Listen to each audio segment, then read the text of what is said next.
One other thing I wanted to share my thoughts on is a sneaky kind of AL playoff contender that I don't think enough folks surrounding the Seattle Mariners are really considering and talking about. Mariners fans are not going to like this. But that sneaky contender is the Los Angeles Angels. I still think they need more pitching. Starting and in the bullpen, really. I still think they need a shortstop so they can play Fletcher at second base. They have injury concerns. Noah Syndergaard coming off the long layoff, an injury risk. Griffin Canning already set to miss some time to start the year. There's not much of a farm system there. They're $47 million under the luxury tax number still. And if they can stay relatively healthy, they are going to be a royal pain in the ass. Because Syndergaard's healthy now. And it's not like he's never gotten through most or all of a season. He's done that. We know about Trout, Rendon, and Ohtani. But there's more to this team than just those three guys. Max Stassi. It's a really nice compliment to Kurt Suzuki behind the plate. Jared Walsh is very good, mainly versus right-handers, but he destroys them. There's a little bit of Jesse Winker there.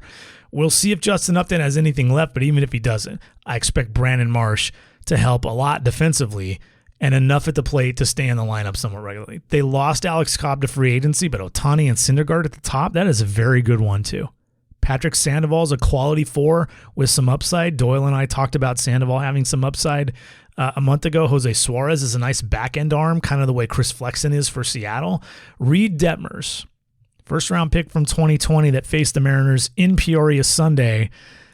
Maybe that was a sign that he's starting to figure some things out. More sliders, more fastballs, 60 command, sets up a plus curveball, maybe a plus curveball. If he is a 3 for them this year, and if they don't lose their rotation to injury, it is on and they're going to be a nuisance.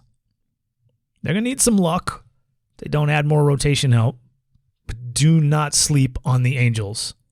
Don't go into games versus that team taking wins for granted. This is Major League Baseball, and the Angels have some dogs. I mean, if we lined up the best players in the division, they would have what? 3 of the top 5? 3 of the top 6? In Ohtani, Trout, and Rendon to go with like Seager and Semien, and who am I missing?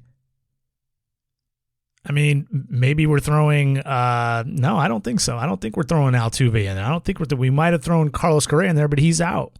3 of the top 5 maybe, and probably 4 of the top 20. They just lack depth that lends a lot of leeway and a lot of confidence that they can sustain winning enough over a long course. So if they do suffer, they're going to have a little luck with injury. But if they do, or they add to what they have in the bullpen and in that starting rotation, the Angels could win 90 more games. They could. I'd bet on the Mariners first because I do think there's more depth there in the pitching department. But the margin for error for either team, head-to-head, going up against one another in that division in terms of win totals, is very small. I think there's a path to both of those teams winning 88 to 90 games and getting in, and the Astros not.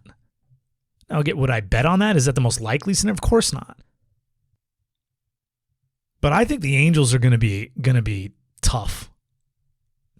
And if they have any luck in the health department with their starting pitching, they're dangerous. That is a dangerous team. Mike Trout's the best player any of us have ever seen in person. I've ever seen live.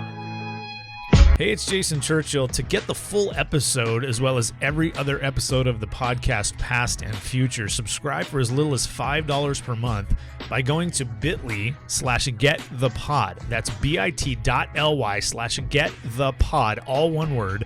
A link you can also find on my Twitter profile. Hey, thanks for checking out Baseball Things.